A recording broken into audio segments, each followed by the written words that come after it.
Hey there, a few days ago I got a comment asking if I've got any tip for running the Knysna Marathon in specific. I thought I'd do this video just to sort of give you my views on preparing for a marathon, sort of what you can expect specifically on the Knysna Marathon itself. Tip number one, the Knysna Forest Marathon starts in the mountain. There is no driving to the mountain. You've got to sort of catch these taxis that take you up. So getting there is the most important because, otherwise you don't want to get left behind waiting for the taxi, and you don't also want to wait in that long line. It is a very long line if you get there, too late. So you want to try and get early as possible so you can catch the taxis to get up to the mountain, because getting up to the mountain is the first part of the race. If you're running the marathon, there's a half marathon and the marathon. There's like over 6,000 people for the half marathon, so they take up quite a bit of the line. And if you are running the marathon, just walk past them, because there's only 1,000 participants in the marathon, and your start is earlier than the half marathon. So you kind of, maybe one or two people get upset, but most people understand that if you are a marathon entrant, getting there a little bit earlier, all runners, all community, they'll be fine, they'll understand. So kind of walk past them and go to the front of the line to catch the cabs.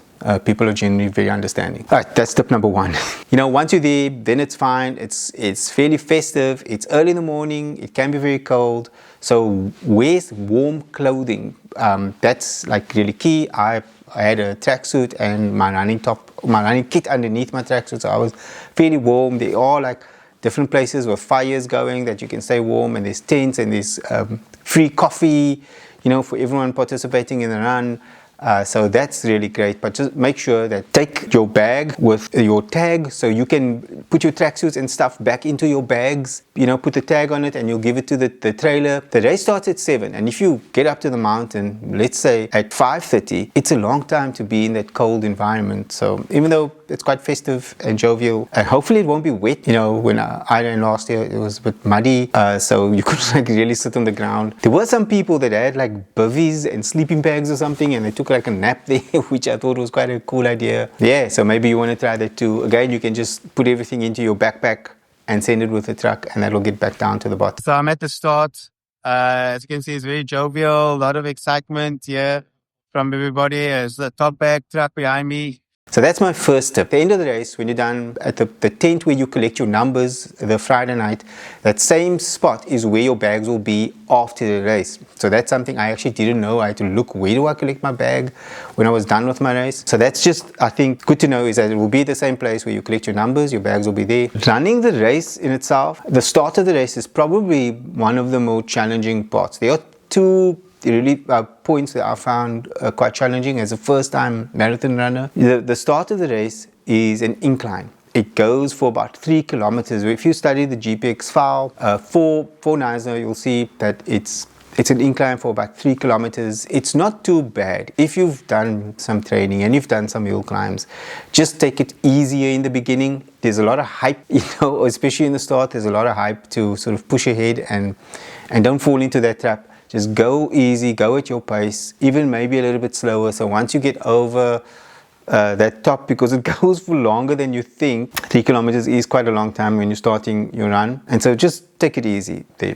I normally take about 6 Ks before I find my stride, so I'm kind of went slow and went fast, and I felt a bit uneasy at the beginning of the race, but eventually I found my groove and I was able to cruise along pretty well. The terrain itself is a gravel road, so it's not, I thought it was going to be like a trail run in the bush, but it's not at all. It's gravel road almost all the way. There is one section where it's a bit rocky. The section is so rocky. This road is feels unrunnable. But it's very short. That is a very short section, and there's nothing really to worry about.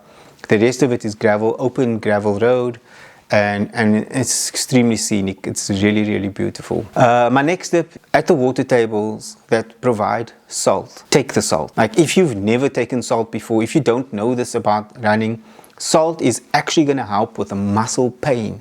So take the salt.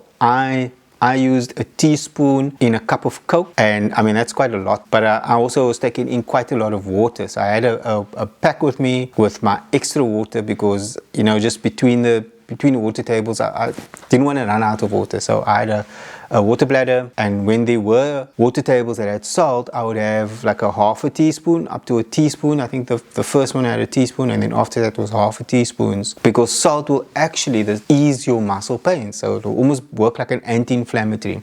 So this is like a thing I didn't know before. I went through the Knysna Forest Marathon and I was like, why am I like late in the race? Why did I get all this energy? And after doing research, it's the salt. So that would be my advice, is to take the salt when it is available to you. My other advice is, if you are like me in a slower pace, so I think I was at like 7 minutes 50 a kilometer. Distance 28 kilometers. Pace 8 minutes 14 seconds. I ran a lot slower to also, because I just wasn't sure what was coming. If you are slower at your pace, most of the water tables won't have snacks left over. They'll have sweets, but they won't have like donuts and those kind of things. Hey Kale, any hamburgers? What do we got? Some sweeties? Because the front runners, they will chow everything. So if you have trained to take in food, to eat something along the way, just know that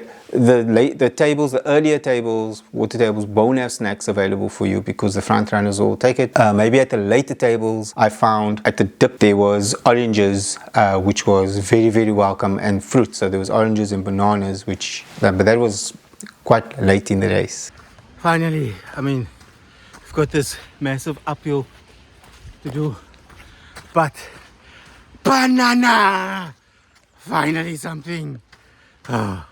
My next tip is that there's a point where you get to the river, you cross a river. That is where things are going to go uphill. You're going to start climbing into the mountain. If you feel like it, just walk. Don't feel pressure to run all the time, because that's actually part of it's the harder part, but it's a very, very, very beautiful part of the run. I mean, Knysna's run in general is incredibly beautiful, and it can also be very cold, because there are parts where you're just in the forest, it's covered all the time, and you can feel a little bit alone at points, but it's generally very, very cool and very, very nice. So when you get to this point where you're crossing the river, and maybe there's oranges and bananas to have, like after so many water tables of not having anything, take the fruit, take the bananas, take the oranges. It's going to give you extra energy, and that potassium in the banana is going to help you further with your muscles, because after that you're going to climb. You're going to climb a lot. So you're going to go into that mountain, it's incline, you're going to sort of skirt along the edge, it's very safe, and then you're going to go down. And you'd think that was, when you read up about the run, you think that's the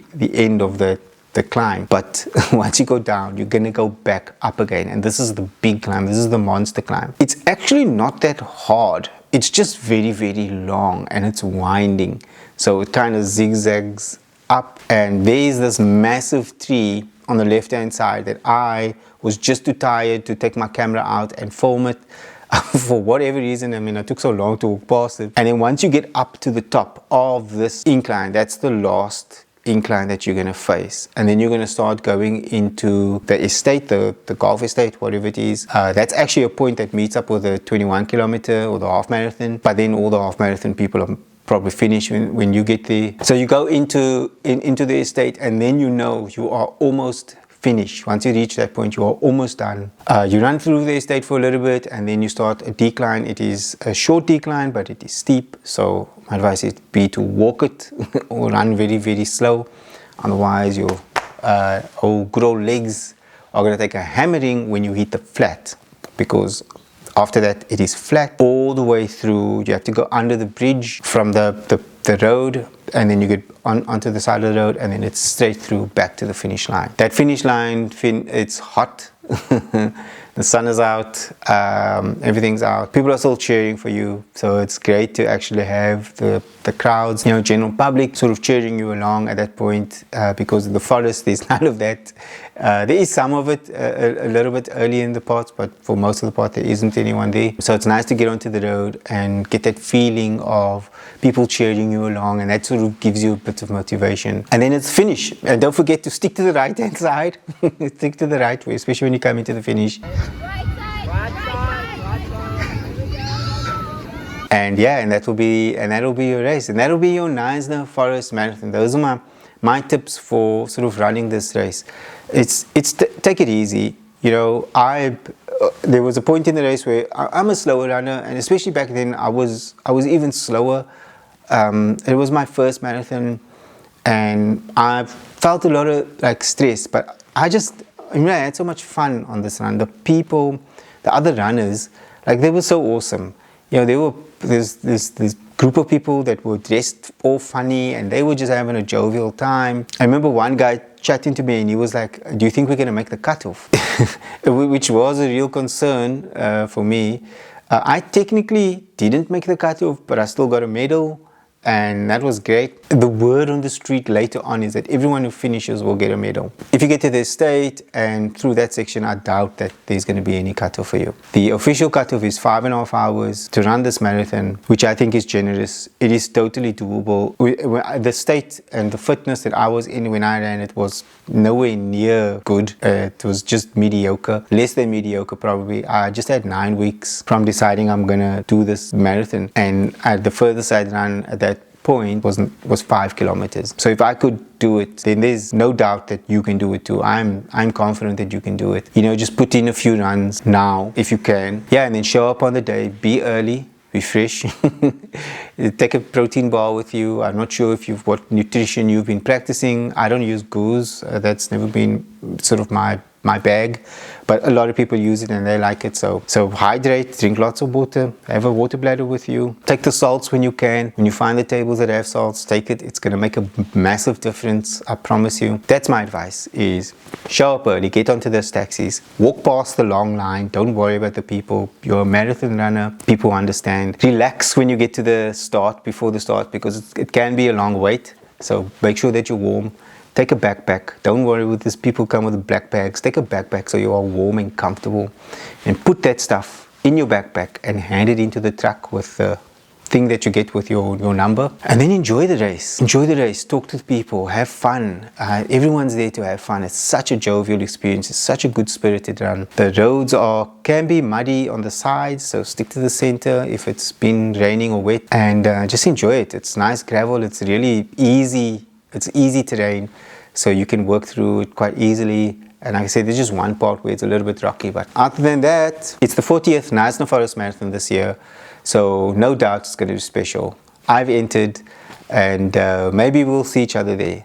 I don't know. I've got issues. I've got situations, so I don't know. Maybe we'll see you there. All right. If you don't know who I am, my name is Richard. I'm an adventure filmmaker.